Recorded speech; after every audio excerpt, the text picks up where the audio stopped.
മൊലാളി അപ്പോ അതങ്ങ് കൊടുത്തേക്ക്. അത് നഷ്ടമാ മുതലാളി. അല്ലേ തന്നെ എനിക്ക് കഷ്ടാലോ. അല്ല മൊലാളി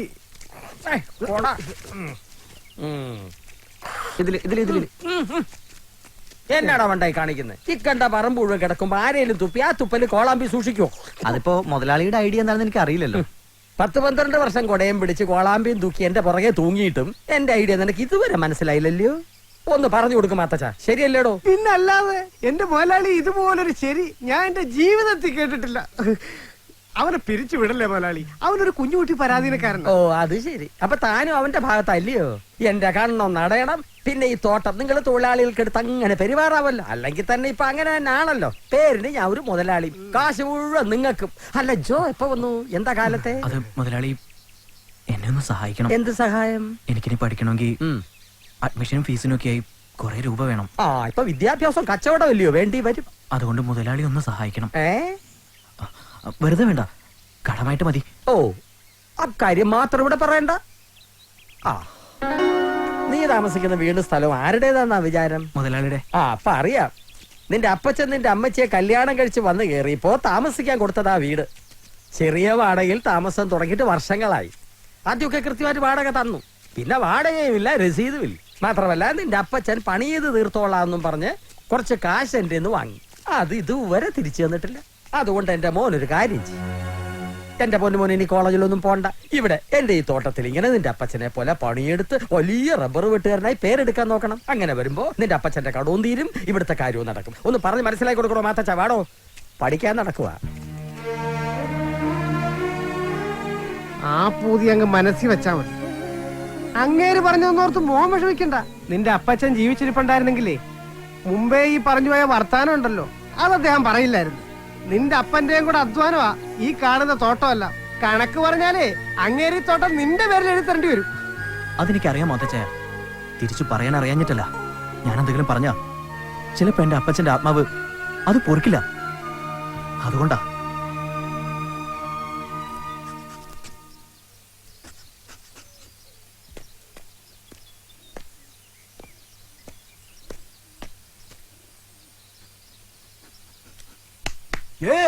ജോ. സാറോ? എന്താണാവോ ഈ വഴിക്ക്? വാ വാ, രാവിലെ തന്നെ പണിയിലാണല്ലേ.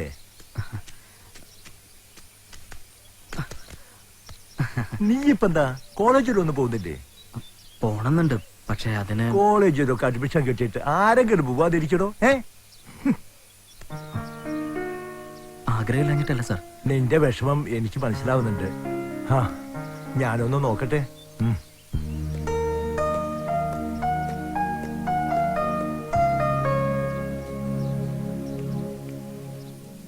അല്ല ഗീവർഗീസേ, ജോയ്ക്കു വേണ്ടി നമുക്ക് എന്ത് ചെയ്യാനാകും? അത് തന്നെയാണ് അച്ചോ എന്റെ ചോദ്യം. 5ാം ക്ലാസ്സിൽ വെച്ച അവനെ എന്റെ കൈ കിട്ടുന്നത്. ഓരോ മീറ്റിലും അവന്റെ ടൈമിംഗ് കൂടുന്നത് ഇന്നും എനിക്ക് അത്ഭുത. പാട്യാലയിൽ വെച്ച് നടന്ന നാഷണൽ സ്കൂൾ മീറ്റിൽ ശിവറാം സിംഗ് 15 വർഷം മുമ്പിട്ട മീറ്റർ കാർഡല്ലേ അവനിപ്പോ തകർത്തത്. അതും ഈ സ്റ്റേറ്റ് മീറ്റിൽ. ഒരു പക്ഷേ ഒളിമ്പ്യൻ സുരേഷ് ബാബുവിനെ പോലെയോ PT ഉഷയെ പോലെയോ ഇന്ത്യയുടെ അഭിമാനമായി നമ്മുടെ ജോ മാറും. എന്തായാലും അവനെ നമുക്ക് പഠിപ്പിക്കണം, കോളേജിലേക്കാം. പറയാനെടുപ്പ 1.5 ലക്ഷം രൂപ ഡൊണേഷനും എഴുത്താ പൊങ്ങാത്ത മറ്റു ചെലവുകളും ആരെടുക്കുമെന്ന് അച്ഛൻ പറയുന്നത്? ദൈവം നമ്മളെ അങ്ങനെ കൈവിടുമോ ഗീവർഗീസേ? ഇല്ല. അവനു വേണ്ടി എവിടെയോ ഒരു വാതിൽ തുറന്നു കിടപ്പുണ്ട്.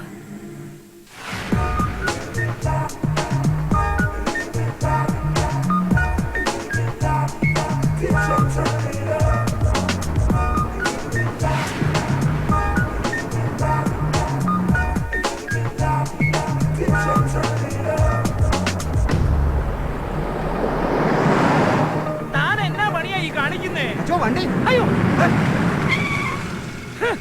ഏതവനാടാ പള്ളിപ്പറമ്പി കാരോട്ടം പഠിക്കുന്നേ? വന്ന് ഒന്നിനും ഒരു വ്യവസ്ഥയില്ലാണ്ടായോ? ഇതങ്ങനെ വിടാൻ പറ്റത്തില്ലല്ലോ. ഇറങ്ങി വാടാ സാത്താനെ. നിന്നെ കൊണ്ടൊരു മാപ്പ് മെഴുതിരി കത്തിച്ചിട്ടേ ഞാൻ വിടത്തുള്ളൂ. ഇവിടെ ഞാൻ കത്തിച്ച മാപ്പ് മെഴുതിരി ഒന്നും പാഴായി പോയിട്ടില്ല അച്ചോ. ഇനി എത്ര വേണേലും കത്തിക്കാൻ എനിക്ക് സന്തോഷമേ ഉള്ളൂ. കർത്താവേ, ഇതെന്നാ അതിശയമാ. എന്നാ വരുന്നതെന്നൊന്ന് ഫോൺ ചെയ്യാൻ മേലായിരുന്നോ? അത് പണ്ട് കുർബാനയ്ക്ക് അൾത്താരം ഒരുക്കുമ്പോ അച്ഛന്റെ പിന്നിൽ ചെന്ന് കമ്പിപ്പടക്കം പൊട്ടിച്ച് അച്ഛനെ ഞെട്ടിച്ച ശീലം ഇവിടുത്തെ ശീലങ്ങളൊന്നും മറക്കാൻ പറ്റത്തില്ല അച്ചോ. ചോട്ടയിലെ ശീലം. പാടാ ചെമ്പാടി, എന്നാ കാര്യങ്ങളാ പറയാനുള്ളത്? തനിക്ക് ഇപ്പോഴൊന്നും ഇങ്ങോട്ട് വരാൻ തോന്നിയത് കർത്താവിന്റെ നിശ്ചയം തന്നെയാ. സ്കൂളിലായിരുന്നപ്പോ ഏറ്റവും മിടുക്കനായ അത്ലറ്റായിരുന്നു നീ. അന്നത്തെ ചുറ്റുപാടിൽ കുടുംബം പോറ്റാനാ നിന്റെ ഗെയിംസിനോടുള്ള ഇഷ്ടമൊക്കെ നീ ഉപേക്ഷിച്ചത്. അതുകൊണ്ട് നിന്റെ കുടുംബം രക്ഷപ്പെട്ടു, നീ സമ്പന്നനായി. നല്ല കാര്യം തന്നെ. ഇതിപ്പോ ഒരു തനിയാവർത്തനം പോലെ ഇവിടെ ഒരു പയ്യൻ, ഓട്ടത്തിലും ചാട്ടത്തിലും ഒക്കെ മിടുക്കൻ. അവൻ ഈ രാജ്യത്തിന് വേണ്ടി ഒളിമ്പിക് മെഡൽ കൊണ്ടുവരുമെന്നുള്ളത് എനിക്കുറപ്പാ. പക്ഷേ ചുറ്റുപാടുകൾ സമ്മതിക്കത്തില്ല. ദാരിദ്ര്യമാ. പഴയ നിന്നെയാ ഞാൻ അവനിൽ കണ്ടത്. നിനക്ക് നടക്കാതെ പോയ ആ സ്വപ്നം അവനിൽ കൂടി സാധിക്കരുതോ? അവനെ നിനക്ക് സ്പോൺസർ ചെയ്യാൻ ഒക്കുമോ? അച്ഛൻ എന്നതായി പറയുന്നേ? ചെയ്യാൻ ഒക്കുമെന്നോ? അങ്ങനെ ഒന്ന് ചെയ്യടാ തമ്മാടി നല്ലയോ പറയണ്ടേ? നമ്മള് ചെയ്യുവച്ചോ അവന്റെ സ്വപ്നങ്ങൾ നമ്മൾ നടത്തി കൊടുക്കും. കർത്താവേ, ഞാനൊന്ന് പേടിച്ചുപോയി.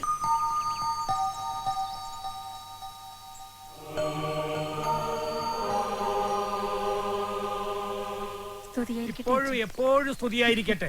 മുകുന്ന, ജോ അപ്പുറത്ത് ജോലി ചെയ്തുകൊണ്ടിരിക്കുകയാണ്. വാ, നമുക്ക് അങ്ങോട്ട് പോവാം. വന്നാട്ടെ.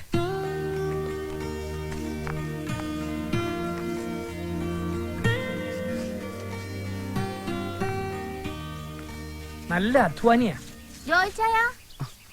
നീ ഒന്നിങ്ങ ഇറങ്ങി വന്നേ. നിന്നെ കാണാൻ ഒരാൾ വന്നിട്ടുണ്ട്.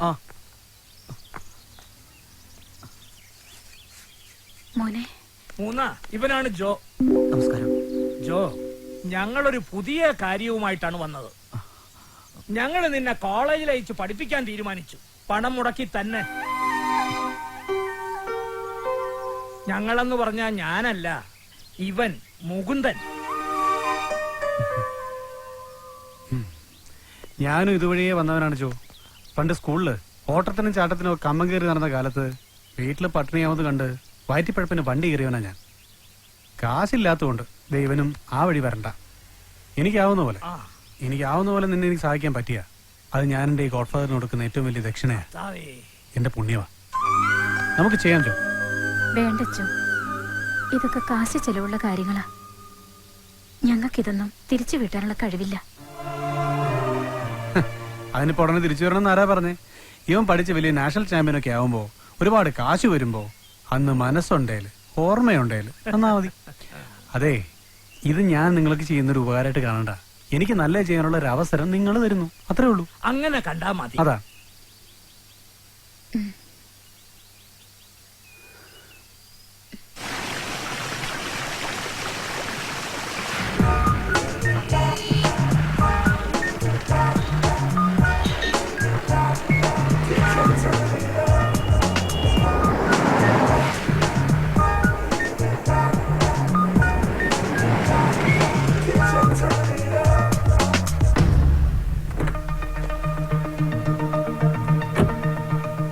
നല്ല ക്യാമ്പസ് ആണല്ലോ.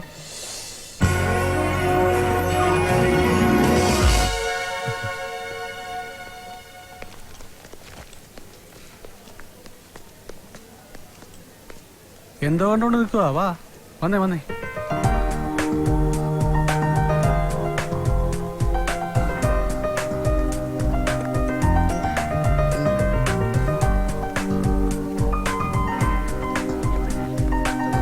ആ ബ്ലോക്കിലാണെന്നാ തോന്നുന്നത്. ഈ സ്റ്റൈലൊന്നും ഇവിടെ ചിലവാവില്ല മോനെ. കൊള്ളാലോ അളിയാ. ഇതേതാടാ ഈ പുതിയ അവതാരം?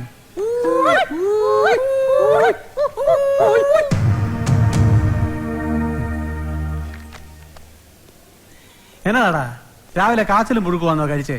കൂവിൽ നിന്നൊരു ആയം പോരാ അല്ലയോടാ? വേണ്ട സാർ. ചോദിക്കട്ടെ, കൂവിക്കേ. നേരത്തെ കൂവി ആരാന്ന് വെച്ചാ ഒന്നുകൂടെ കൂവണം. അല്ലെങ്കിൽ ആയത്തെ കൂവലിനെ ഒരു അഹങ്കാരം വരും.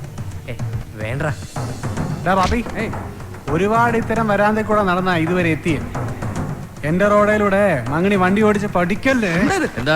എന്താ പ്രശ്നം? വെറുതെ സാർ, ഒന്നുമില്ല. ഓ ഒന്നുമില്ല സാറേ, പിള്ളേര് വരാന്തയിൽ കുറുക്കന് പഠിക്കുക. ഐ എം സോറി, ഞാൻ ഇവിടുത്തെ പ്രിൻസിപ്പളാ. നമസ്കാരം. ഇവരുടെ കാര്യം ഞാൻ പിന്നീട് ഡീൽ ചെയ്തോളാം. നിങ്ങൾ വന്നത്? ഞാനിവന്റെ അഡ്മിഷൻ കാര്യത്തിന് ഫാദർ ഇടമണ്ണയിൽ വിളിച്ചില്ലായിരുന്നു. ആ ഓക്കെ ഓക്കെ ഓക്കെ. ജോ എന്നല്ലേ പേര്? അതെ സാർ. സ്പോർട്സ് കോട്ട് അഡ്മിഷൻ അല്ലേ? ആ അതെ. എല്ലാരും ക്ലാസ് വെക്കോ വെക്കോ. വരൂ, നമുക്ക് ഓഫീസിലേക്ക് പോവാം. വാ വാ.